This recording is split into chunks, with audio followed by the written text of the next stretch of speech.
और बड़ी खबर है, वॉर जोन से फ्रंटलाइन पर रूस के MLRS हमले, यूक्रेन के कई मोर्चों पर बरसाए रॉकेट, यूक्रेन के 77 से ज्यादा सैनिकों की मौत।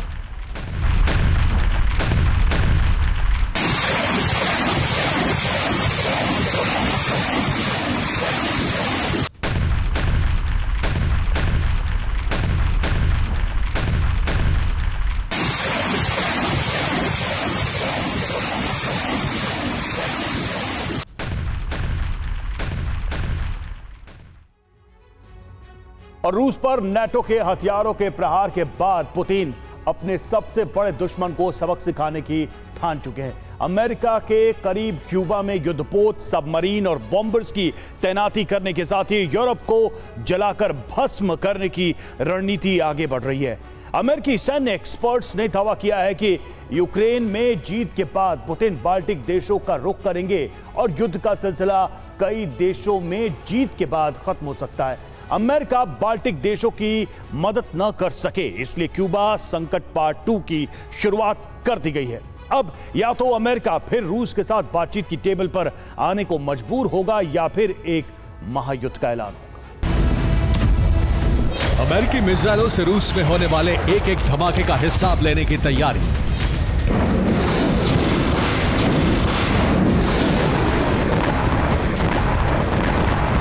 नेटो के हथियारों से रूस में विध्वंस का गिन गिन कर हिसाब चुकता होगा।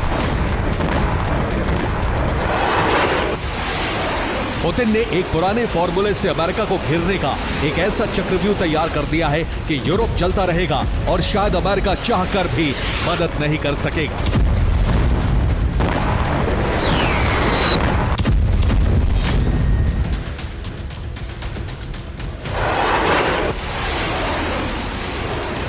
रूस की सीमा में अमेरिकी हथियारों से धमाके हो रहे हैं, लेकिन अमेरिका के करीब रूस से हथियारों का इस्तेमाल हुआ तो तबाही मच सकती है।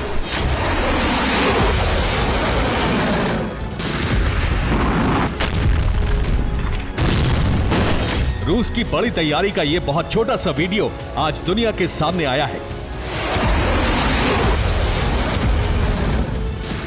यह प्रोजेक्ट 22350 फ्रिगेट एडमिरल गोर्शकोव है।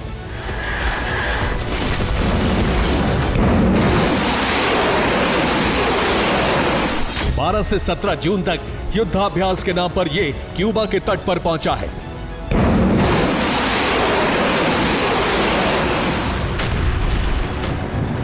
लेकिन यह इतना ताकतवर है कि अमेरिका के कई शहरों का सर्वनाश कर सकता है।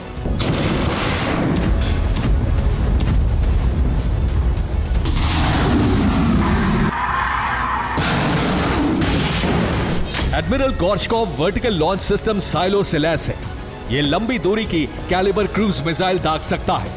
एडमिरल गोर्शकोव पहला ऐसा रूसी युद्धपोत है जो नई जिरकॉन हाइपरसोनिक क्रूज मिसाइलों के साथ ऑपरेशन में तैनात हो सकता है।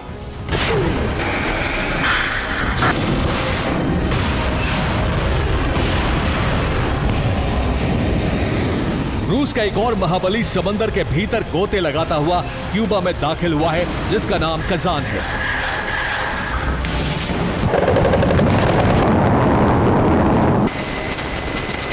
ये परमाणु पनडुब्बी भी घातक मिसाइलों से लैस है और समुद्र के भीतर से परमाणु हमला कर सकती है।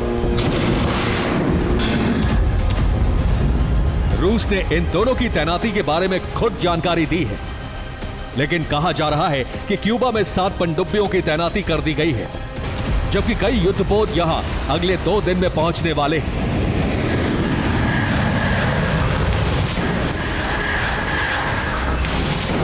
सिर्फ इतना ही नहीं, रूस के बॉम्बर्स भी अब क्यूबा के एयरबेस पर लैंड हो रहे हैं। युद्धाभ्यास के बहाने रूस ने अपने बॉम्बर्स को क्यूबा भेजा है। रूस के सभी बॉम्बर्स परमाणु हमला करने में सक्षम हैं। रूस के बॉम्बर्स KH-47 M2 डैगर मिसाइलों से लैस हैं।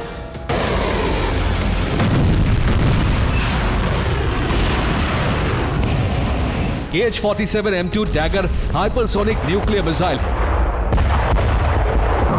रूस की इन तैयारियों पर पेंटागन के कंट्रोल रूम से लगातार नजर रखी जा रही है।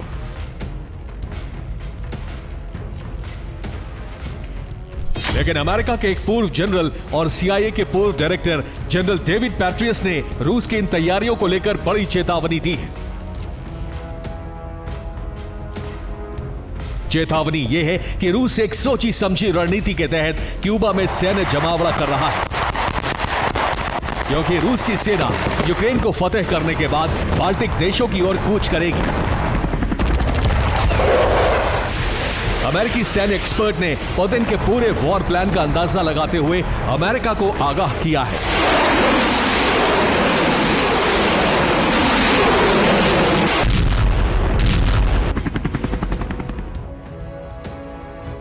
और CIA के पूर्व डायरेक्टर के मुताबिक पुतिन के यूरोप विजय का अभियान एक खास रूट से शुरू होने वाला है, जिसके तहत रूस की सेना यूक्रेन के बाद मोल्दोवा कूच करेगी, क्योंकि मोल्दोवा EU में शामिल होना चाहता है। मोल्दोवा ने US से सुरक्षा की गारंटी मांगी है।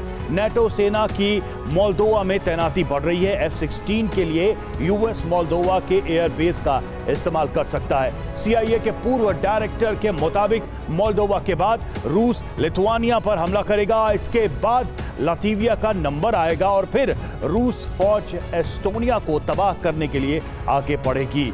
पुतिन अपने मिशन यूरोप के लिए यहां से आगे फिनलैंड, स्वीडन, नॉर्वे तक हमला कर सकते हैं। रूस की तैयारी यूरोप के बड़े विध्वंस की है।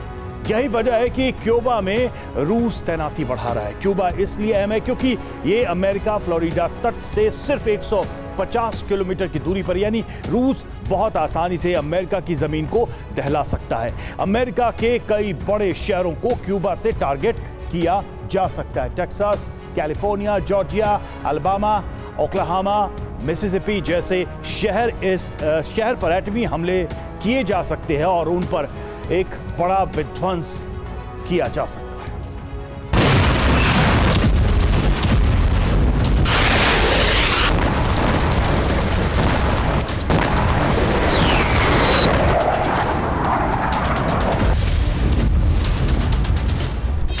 भौगोलिक लिहाज से क्यूबा अमेरिका की वो कमजोर नस है जिसे दबाते ही सुपर पावर तेल में लाने के साथ ही बैकफुट पर आ जाता है।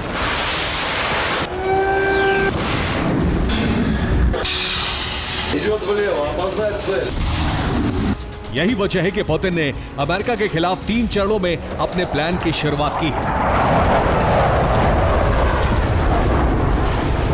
अब आपको पुतिन के 3 चरणों के प्लान के बारे में बताते हैं। पहला चरण क्यूबा के रास्ते अमेरिका की घेराबंदी है, जिसकी वजह से अमेरिका बाल्टिक देशों की मदद नहीं कर सकेगा।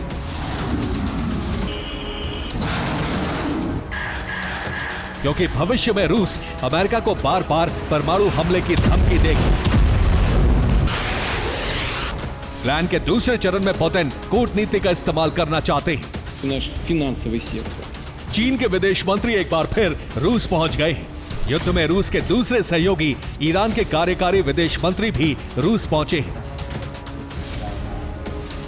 सोमवार को रूस के निजनी नोवगोरोड में ब्रिक्स देशों के विदेश मंत्रियों की बैठक हुई।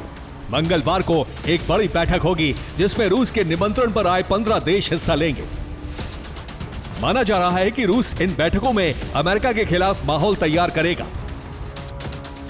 रूस चीन से तालमेल मिलाकर एंटी अमेरिका अभियान को आगे बढ़ा रहा है।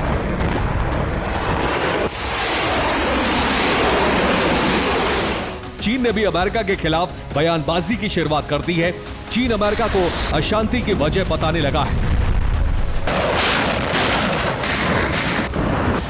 चीन गाजा से लेकर यूक्रेन तक युद्ध के लिए अमेरिका को कसूरवार ठहरा रहा है, ताकि रूस और चीन के अभियानों को लेकर दुनिया में सवाल ना उठे। इन तस्वीरों से जाहिर हुआ है कि चीन सैटेलाइट से अमेरिका की हरकत पर नजर रख रहा है। वीडियो से दावा है कि अमेरिकी F-22 फाइटर जेट की उड़ान को चीनी सैटेलाइट जिलिन-1 लगातार ट्रैक कर रहा था। इसी तरह अमेरिका की नेवी और वायुसेना पर लगातार नजर रखी जा रही है। चीन और ईरान के साथ ही पुतिन अपने मिशन को आगे बढ़ाना चाहते हैं, लेकिन यूक्रेन युद्ध के बाद यूरोप पर हमला रूस में विरोध की नई लहर पैदा कर सकता है। तीसरे चरण के तहत पुतिन के समर्थकों ने अभियान छेड़ा है, जिसमें पुतिन के हर फैसले को जायज ठहराने की कोशिश होगी। इसी अभियान के तहत पुतिन को अब भगवान का दूत कहा जा रहा है। पुतिन के कट्टर समर्थक प्रोफेसर सर्गेई कारागनोव ने दावा किया है कि पुतिन दुनिया के रक्षक हैं जो तीसरे विश्व युद्ध को टालकर करोड़ों इंसानों की जान बचा रहे हैं। हालांकि पुतिन के इंतकाम का एक और अभियान शुरू किया जा चुका है, जिसके तहत रूस के दुश्मनों पर हमला करने वाले तमाम देश और संगठनों को लॉन्ग रेंज की मिसाइलें दी जाएंगी। अमेरिका ने जिस तरह यूक्रेन को हथियार दिया, रूस ठीक उसी तरह से अमेरिका और उसके सहयोगियों पर हमला करने वालों की ताकत बढ़ाता रहेगा। Bureau report, TV9, Bharatvarsh.